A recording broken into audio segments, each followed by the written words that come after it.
시청자 여러분 안녕하세요. 한국병원방송 건강생활 365의 박고은입니다. 이 건강생활 365에서 코너로 이 병원, 이 의사를 새롭게 마련했는데요. 오늘도 여러분의 건강을 지켜줄 알찬 정보들 많이 준비했습니다. 우리나라 단일 질환 사망 원인 1위는 바로 암이고요. 2위는 뇌혈관 질환입니다. 이 뇌혈관 질환은 흔히 뇌졸중, 중풍으로 알려져 있는데요. 과거에는 나이가 많은 사람들에게 발생이 되는 것으로 알고 있지만 최근에는 30, 40대에서도 많은 환자가 발생하는 것으로 알려져 있습니다. 따라서 이 질환에 대한 관심도 증가하고 있는데요.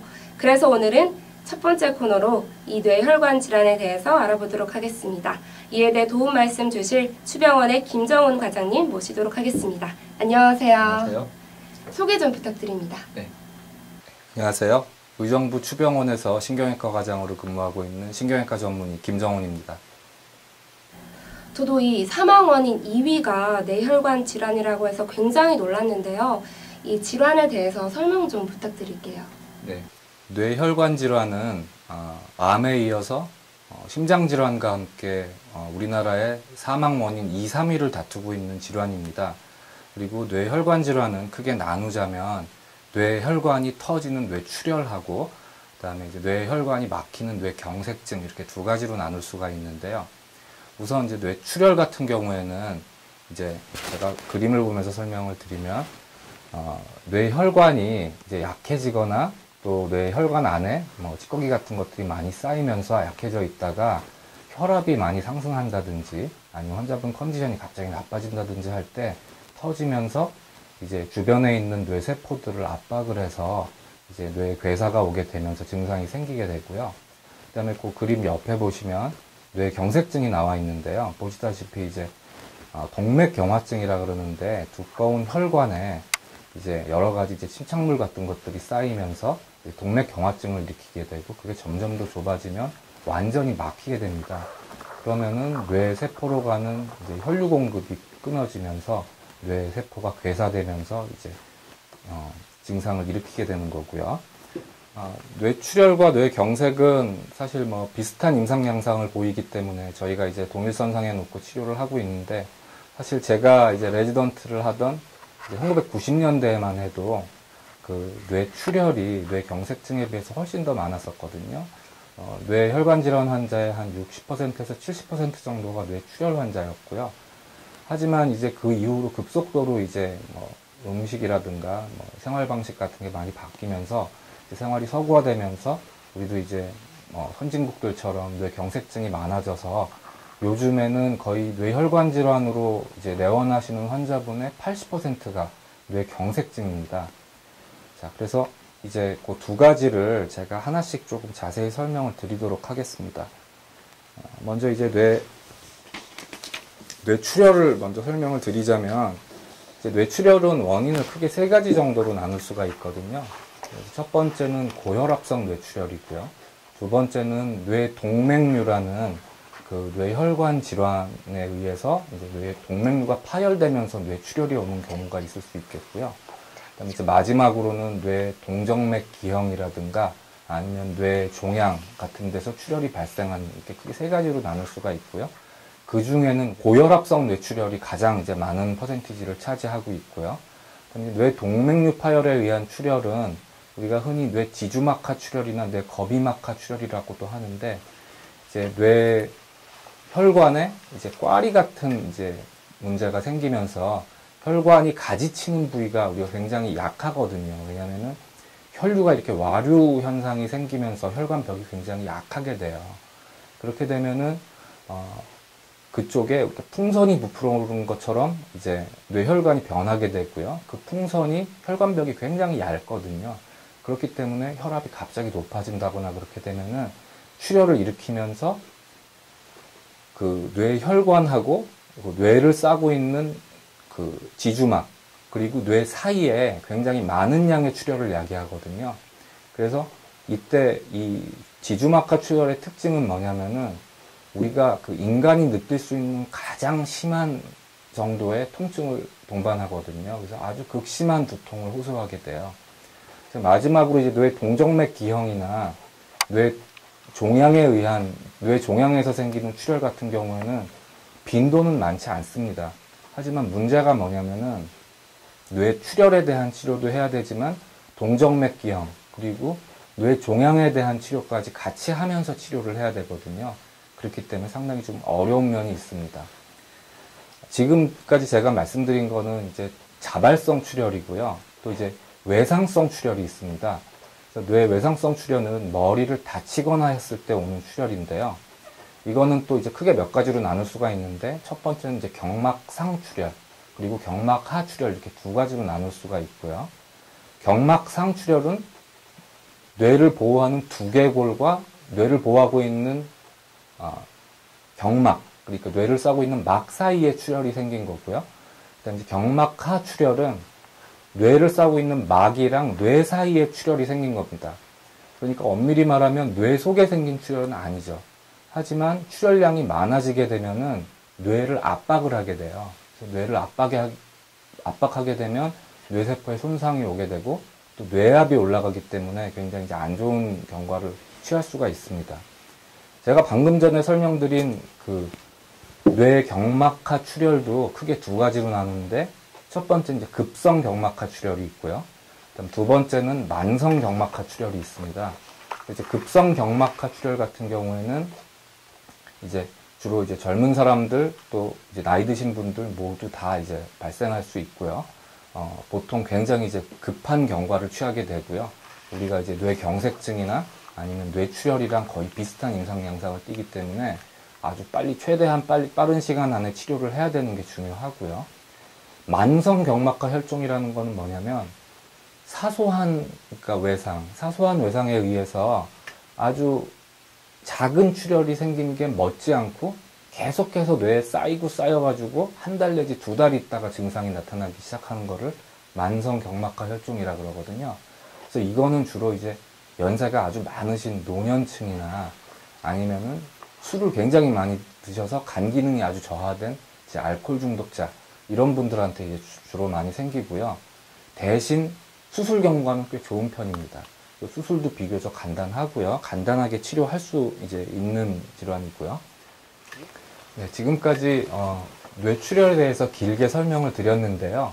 사실은 제가 처음에도 설명드렸지만 뇌혈관 질환의 80%가 뇌경색증이거든요. 그렇기 때문에 뇌경색증에 대해서 사실 더 자세히 설명을 드려야 되거든요. 제가 이제 뇌경색증도 크게 보면 이제 두 가지 정도로 나눌 수 있는데, 첫 번째는 뇌혈관에 동맥경화증이 생기면서 그게 점점 좁아지게 되고, 점점 좁아지는 게 마지막에 완전히 막히게 되면 뇌로 가는 혈류가 완전히 차단되게 되고요. 그렇게 되면 뇌세포가 괴사가 오면서 증상을 이제 일으키게 되는 겁니다. 그다음에 두 번째는 색전증이라 그래서 심장이나 심장에 있는 혈관 또는 경동맥 같은 데서 이제 동맥경화증이나 또는 이제 찌꺼기 같은 것들이 많이 이제 고여 있다가 뇌 혈류를 타고 뇌로 올라가서 이제 그 색전보다 사이즈가 작은 혈관을 만나게 되면은 혈관을 완전히 막아버리게 되는 결과가 오게 되거든요. 어쨌든 제가 처음 설명드린 이제 동맥경화증에 의한 뇌경색증이나 아니면은 뇌색전증에 의한 경색증이나 다 이제 비슷한 임상 양상을 취하게 되고요. 사실은 색전증이 더 위험합니다. 왜냐하면은 한번 막혀서 치료를 해도 원인되는 부위에서 다시 또 색전증이 일어날 수가 있거든요. 그렇기 때문에 뇌경색증 치료와 함께 원인 부위에 대한 치료까지 이제 동반을 해야 되는 겁니다. 그렇군요. 최근 추병원에서도 뇌혈관 질환 치료를 시작했다고 들었는데요. 이에 대해서 좀 더 자세하게 설명 부탁드릴게요. 추병원에서 이번에 안 하던 뇌혈관 질환 치료를 새로 시작하는 거는 아니거든요. 네. 이미 그 추병원이 설립된 게 20년이 됐는데, 올해가 20주년이 됐는데요. 20년 전부터 이미 뇌혈관 질환에 대한 치료는 계속 꾸준히 하고 있었습니다. 그런데 아무래도 장비하고 인력에 한계가 있다 보니까 지금처럼 적극적으로 그 뇌혈관 질환에 대한 치료를 하지는 못했었거든요. 그렇지만 이번에 그 추병원이 대대적으로 증축을 하면서 이번에 최신 기기 몇 가지를 도입했고요. 그 다음에 인력도 굉장히 많이 보충을 했습니다. 네, 먼저 이제 장비부터 설명을 드리자면 CT하고 MRI는 사실 웬만한 준종합병원에는 다 갖추고 있거든요. 우리 병원도 물론 이제 뭐 최신 사양의 이제 CT랑 MRI는 이미 갖추고 있었고요. 요번에 이제 새로 PET-CT라는 장비하고 또 뇌혈관 조형 장치 이렇게 두 가지를 새로 들여왔습니다. 이 두 가지 장비는 사실 장비만 도입해서 되는 것도 아니고요. 장비와 함께 그 장비를 운영하는 전문 인력도 굉장히 많이 이제 들여와야 되거든요. 그렇기 때문에 일반적으로 대학병원을 제외하고는 이 PET-CT하고 뇌혈관 조형 장치를 동시에 운영하는 그 준종합병원은 사실 굉장히 드물거든요. 근데 우리 병원에서 이번에 이제 과감하게 도입을 한 거고요. 그다음에 이제 인력적인 면에서 보면은 이제 올해 5월 달부터 우리 병원에서는 이제 24시간 전문의 진료 체제를 구축했거든요. 그렇기 때문에 그 환자분들이 이제 언제 오셔도 우리가 그 좋은 장비랑 충분한 인력을 동원해서 충분하게 치료를 해드릴 수 있는 이제 그걸 만들었고요. 그다음에 제가 이제 아까 좀 설명이 부족했던 점이 있었는데 그 뇌혈관 질환 치료에 있어서 가장 중요한 거는 골든타임이라는 거거든요. 그래서 우리가 일반적으로는 이제 3시간을 보고 있는데요. 뭐 저희가 3시간이라고 말씀을 드리고는 있지만 사실은 빠르면 빠를수록 치료가 이제 빨리 시작될수록 환자분이 이제 후유증을 덜 이제 겪게 되고 생존율도 높아지게 되거든요. 네, 그렇기 때문에 저희가 이제 모든 장비랑 인력을 다 갖추고 이제 충분히 치료를 할 수 있는 여건을 갖췄기 때문에 언제든지 추병원에 찾아주셔도 저희가 최선을 다해서 환자분들을 봐드리도록 하겠습니다. 저희 같은 일반인들이 생각하기에 이 치료가 워낙 어렵기 때문에 대학병원을 선호할 것 같거든요. 추병원의 경우는 어떤가요? 네, 의정부 안에도 대학병원이 뭐 한 군데밖에 없고요. 의정부시가 이제 상당히 크고 인구도 많은데 사실 한 군데밖에 없었거든요. 네. 그렇기 때문에 환자분들이 당연히 이제 그쪽 대학병원으로 가시거나 아니면 이제 좀 남쪽에 사시는 분들은 서울에 있는 대학병원 쪽으로 많이 가셨었거든요. 근데 제가 방금 전에도 설명드렸지만 이 골든타임이 가장 중요하기 때문에 가까운데 뇌혈관 질환을 치료할 수 있는 병원이 있다면 최단 시간 내에 그 뇌혈관 질환을 치료할 수 있는 병원으로 가시는 게 중요하거든요. 근데 이미 저희 병원에서는 24시간 환자분들을 갖다가 최대한 빨리 치료할 수 있는 체제를 다 구축을 했기 때문에 언제든지 찾아와 주셔도 될 것 같습니다. 네, 뇌혈관 질환의 가장 큰 문제는 치료가 장기화되는 거라고 들었거든요. 아무래도 그렇다 보면은 치료비가 문제가 될 수밖에 없는데요. 이에 대해서는 추병원에서는 어떤 대책이 있나요? 네, 제가 이제 뭐 레지던트까지 합치면은 20년이 됐고요. 그다음에 전문의 된 후에도 이제 15년 이상을 뇌혈관 질환을 치료를 하고 있는데 제가 여태까지 이제 느낀 점은 뭐냐면 물론 뇌혈관 질환을 앓게 되시면 가장 고생하시는 건 환자분이시죠. 환자분한테 굉장히 큰 문제들이 많이 생기기 때문에 힘드시지만 치료가 장기화되다 보면은 진료비가 굉장히 많이 나오게 되면서 가족분들이 겪는 이제 경제적 부담도 굉장히 심하게 되거든요. 근데 이제 보통 우리가 이제 뇌혈관 질환을 앓고 나서 대학병원에서 치료를 받았을 때 진료비가 계속 많이 발생하게 되는 가장 큰 원인은 뭐냐면 대학병원이 3차 진료 기관이기 때문에 기본적으로 진료 수가가 굉장히 높고요. 그다음에 두 번째는 특진비나 지정비 진료비라는 얘기 아마 들어보셨을 겁니다. 보통 대학병원에 가면 대부분 이제 교수님들한테 특진을 하게 되고요. 그렇게 되면은 기본적으로 비싼 진료비에다가 특진비까지 부담을 하게 되고요. 세 번째는 이제 뭐 비급여 재료라는 게 있는데 환자분들한테 도움이 굉장히 많이 되지만 사실 의료보험에 해당이 되지 않는 품목들이 많이 있거든요. 이제 저희 병원에서는 가급적이면은 만약에 환자분한테 미치는 영향이 비슷하다면 이제 가급적이면 이제 급여 품목으로 해서 환자분들이나 이제 보호자분들한테 부담이 좀 덜 가도록 이제 저희가 하고 있고요. 지정진료 같은 경우에는 저희가 이제 지정진료비를 받을 수 있는 의사의 조건이 몇 가지가 있습니다. 뭐 첫 번째는 이제 물론 이제 신경외과 전문의여야 되고요. 그 다음에 10년 이상 치료를 한 경험이 있어야 되고요. 그 다음에 병원이 인턴 레지던트 수련병원이어야 됩니다. 근데 저희 병원은 사실 그걸 다 갖추고 있거든요. 그리고 우리 병원에 근무하는 2명의 신경외과 전문의가 둘 다 10년 이상 된 그 치료 경력을 갖고 있기 때문에 지정진료비를 사실 받을 수 있는 병원인데도 불구하고 저희는 아직까지 한 번도 받은 적이 없고요. 앞으로도 지정진료비를 받아서 이렇게 부담을 드릴 생각은 없거든요. 그래서 그런 면에서 보면 저희가 그 환자분들이 이제 부담 없이 오셔가지고 저렴한 진료비로 대학병원과 거의 다름없는 진료를 이렇게 받으실 수 있다고 저희가 자부하고 있고요. 두 번째 중요한 점은 뭐냐면 뇌혈관 질환이 와서 치료를 받다 보면 어느 정도 치료를 받으면 병원을 이렇게 옮기라는 권유를 많이 받게 되거든요. 왜냐하면 만성기로 접어들게 되면 치료가 좀 달라지거든요.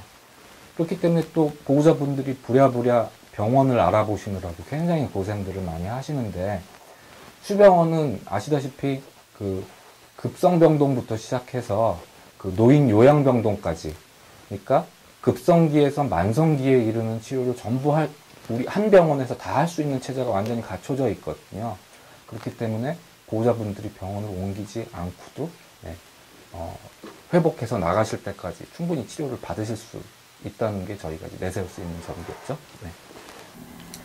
이런 추병원의 의료 시스템이라면 환자분들이 안심하고 치료를 받을 수 있을 것 같은데요.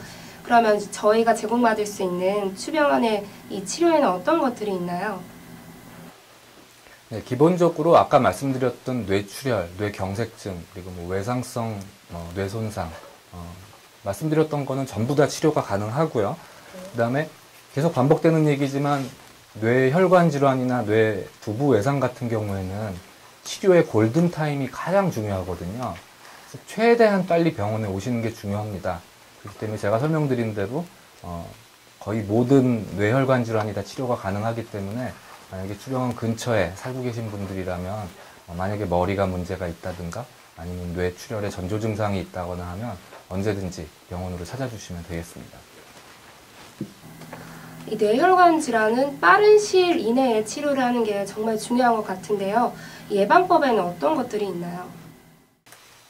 네, 물론 뇌혈관 질환은 걸려서 치료하면서 고생하시는 것보다는 예방하는 게 훨씬 더 중요합니다.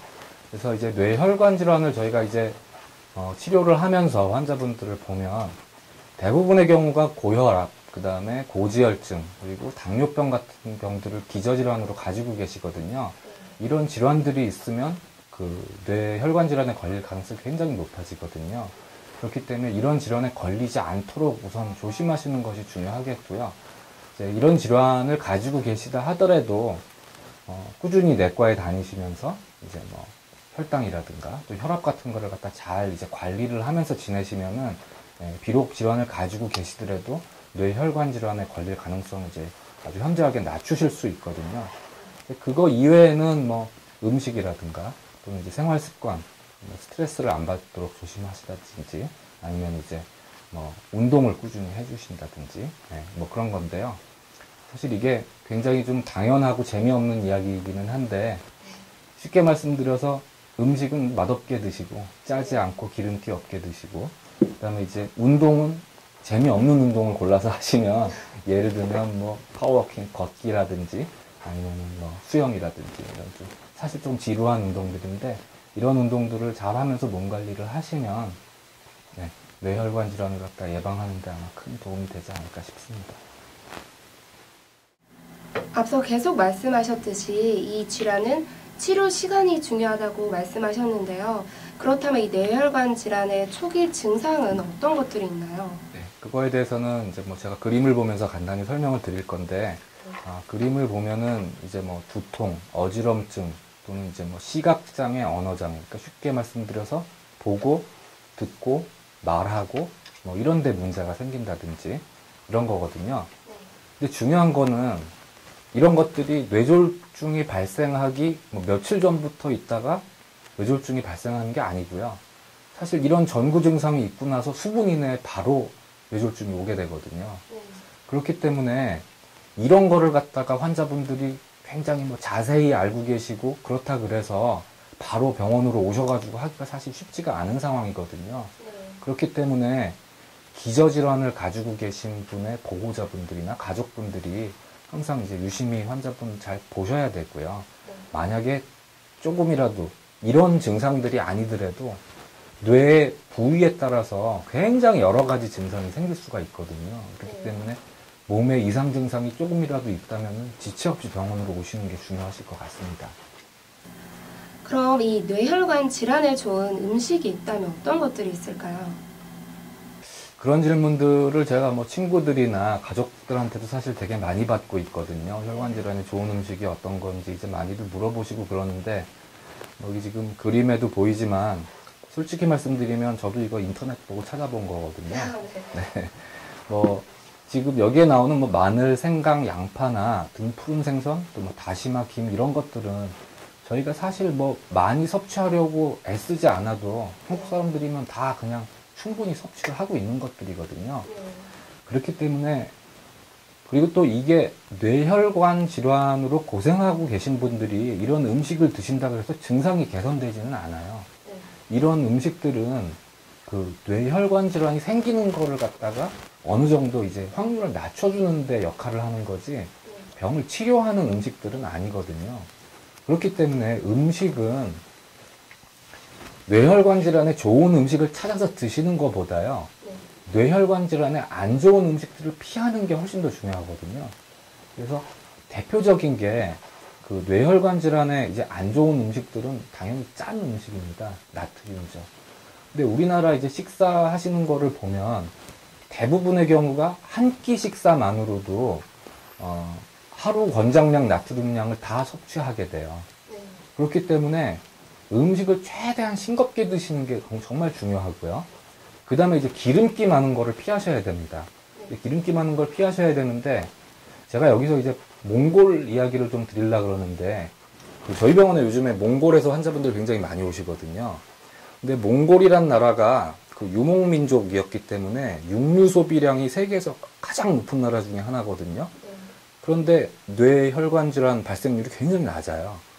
그 이유가 뭐냐면, 몽골 사람들, 샤브샤브라는 음식 드셔보셨죠? 그게 이제 몽골에서 기원한 음식인데, 몽골 사람들은 고기를 구워 먹지 않고 삶아 먹거든요.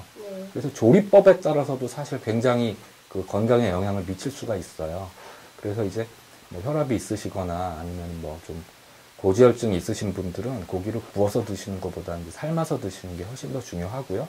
그 다음에 제가 아까 말씀드린 대로 나트륨 섭취 줄이시고, 그 다음에 이제 기름진 음식 피하시고, 그런 게 좋을 것 같습니다. 오늘 추병원의 김정은 과장님 모시고 뇌혈관 질환에 대해서 알찬 정보 알아봤는데요. 이 뇌혈관 질환으로 걱정하시는 지역 주민분들께 한 말씀 부탁드릴게요. 지난 20년 동안 추병원이 그 의정부 지역 의료에 굉장히 많이 기여했다고 저희는 이제 자부하고 있거든요. 근데 요번에 이제 대규모로 증축을 하고 이제 장비랑 인력을 보충하면서 지금까지보다도 훨씬 더 많은 환자분들이랑 더 중증의 환자분들한테 양질의 의료 서비스를 제공해 드릴 수 있도록 저희가 만반의 준비를 해놓고 있거든요. 언제든지 추병원에 찾아주시면 저희가 최선의 의료 서비스를 제공해 드리도록 하겠습니다. 나날이 증가하는 뇌혈관 질환에 대해서 지금까지 추병원의 김정은 과장님 모시고 유익한 정보 알아봤습니다. 바쁘신데도 불구하고 자리 나와주셔서 감사합니다. 감사합니다.